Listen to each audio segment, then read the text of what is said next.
Hello audience, this is Mustafa Ahmed Mirchawala from Mirchawala's hub of accountancy. और budget में कुछ चेंजेस आई हैं जिसकी वजह से मुझे थोड़ी सी डिस्कशन करनी है। जैसे एक सुपर टैक्स है और एक दो और इश्यूज़ हैं।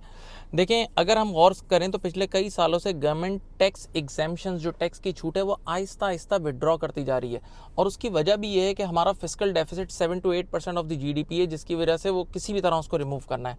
तो ऐसा ही एक स्टेप अभी हमने रिसेंटली देखा कि पहले गवर्नमेंट ने अनाउंसमेंट की कि सैलरी क्लास अगर 0 से लेके 12 लाख तक कमा रही है उस पर कोई टैक्स नहीं है, और हाँ, जो 20 मिलियन से भी ज़्यादा कमाएंगे उस पर कुछ एक्स्ट्रा टैक्स लगेगा।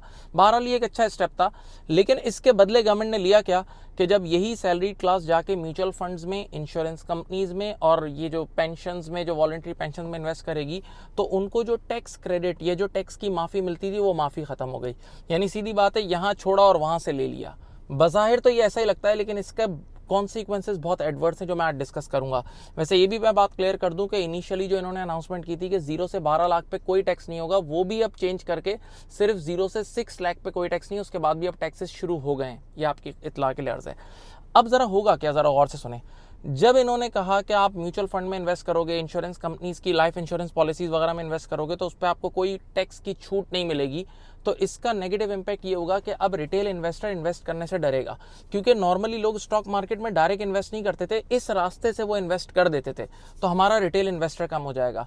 नंबर 2, हमारी सेविंग्स ऑलरेडी वैसे ही 15% सेविंग का रेट है, तो और सेविंग्स की लोगों की हैबिट कम हो जाएगी। एज कम्पेयर टू इंडिया और बांग्लादेश, वहाँ 28% का रेट है, हमारे यहाँ 15% है। तो अब आपने लोगों को और डिस्करेज कर दिया।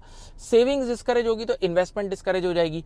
इस तरह लोकल इन्वेस्टर को भी आपने हटा दिया, और फॉरेन एफडीआई तो वैसे ही नहीं आ रही, क्योंकि करेंसी डिवैल्यूएशन के डर से भी फॉरेनर डरता है कि वो आएगा और फिर वापस जाते हुए मार खा के जाएगा, और मार्केट का कॉन्फिडेंस ऑलरेडी लो है। अच्छा, इसमें एक और बुरी बात सॉरी के साथ, वो ये है कि हमारी स्टॉक मार्केट की इस वक्त मार्केट कैपिटलाइजेशन $34.6 बिलियन, जो हिस्ट्री की ऑलमोस्ट लोवेस्ट पे आई हुई है।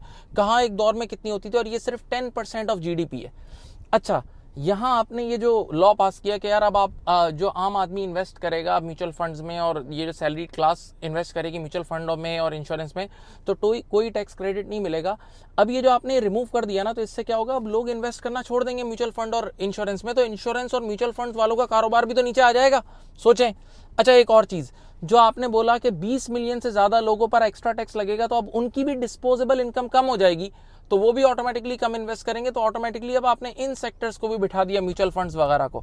अच्छा, हमारी स्टॉक मार्केट में वैसे ही करीब कोई 2.5-3 लाख सीडीसी अकाउंट है, एज कम्पेयर टू इंडिया जहां 50 मिलियन इन्वेस्टर्स हैं, तो हम उनके कंपैरिजन में 0.6% पे खड़े हैं। अच्छा, हमारा वैसे ही लाइफ इंश्योरेंस का रेट ऑलमोस्ट 0.6% है। इंश्योरेंस की हैबिट लोगों में वैसे ही कम है, इंश्योर्ड होते ही नहीं है, और इंडिया में ये 3% है और ग्लोबल एवरेज 3.7% है, तो आपने मजीद इसको डिस्करेज कर दिया। आइए अब इस लॉ का ये जो चेंजेस आई हैं, इसका एफबीआर के रेवेन्यू पे क्या इम्पैक्ट पड़ता है भाई, क्योंकि मकसद तो गवर्नमेंट का यही था ना कि नेट बचत हो। देखते हैं नेट बचत होगी या नहीं होगी। अब जरा सुने, कहते हैं कैलकुलेशन करने वालों ने कहा है कि 3.9 बिलियन का रेवेन्यू एक्स्ट्रा मिल जाएगा। यानी वो जो टैक्स की जो माफ़ी थी उसको ख़त्म किया ना, विड्रॉ किया म्यूचुअल फंड्स वगैरह पे, तो उसकी वजह से एफबीआर को करीब यूँ समझ लें $3.9 बिलियन का, $3.9 बिलियन का फ़ायदा होगा। लेकिन अब ज़रा नुकसान सुने। आप देखें, जब आपने ये लॉ पास कर दिया तो लोग अब इंश्योरेंस में, म्यूचुअल फंड्स में इन्वेस्ट नहीं करेंगे, तो इंश्योरेंस और म्यूचुअल फंड्स का काम नीचे आएगा, तो उनके प्रॉफिट्स नीचे आएंगे, तो उनका कॉर्पोरेशन टैक्स भी तो कम वो लोग पे करेंगे। और ये भी याद रहे कि इंश्योरेंस कंपनीज एक बहुत हाई रेट, बहुत अच्छे रेट का टैक्स पे करती हैं, तो आपने वहां से वो एक बहुत अच्छे रेट का टैक्स गवा दिया। फिर एक और मसला सुने, जब म्यूचुअल फंड्स और इंश्योरेंस कंपनीज की कमाई कम हो जाएगी, तो ऑटोमेटिकली वो लोग डिविडेंड भी कम बांटेंगे। उस डिविडेंड इनकम पे भी तो आपको टैक्स मिलता था, वो टैक्स भी आपके हाथ से चले गया। अच्छा, और सुने, फिर अगर आप देखें तो आप ये जो इंडिविजुअल रिटेल इन्वेस्टर था, जो सैलरी क्लास थी, कहते हैं $340 बिलियन के करीब इनकी इन्वेस्टमेंट होती थी म्यूचुअल फंड्स और इन सब जगहों पे, वो सब गई। इसी तरह इंश्योरेंस कंपनीज का टोटल जो इन्वेस्टमेंट है मनी मार्केट्स और स्टॉक मार्केट का मिला के, वो 2 ट्रिलियन रुपीस, 2 ट्रिलियन की कहते हैं।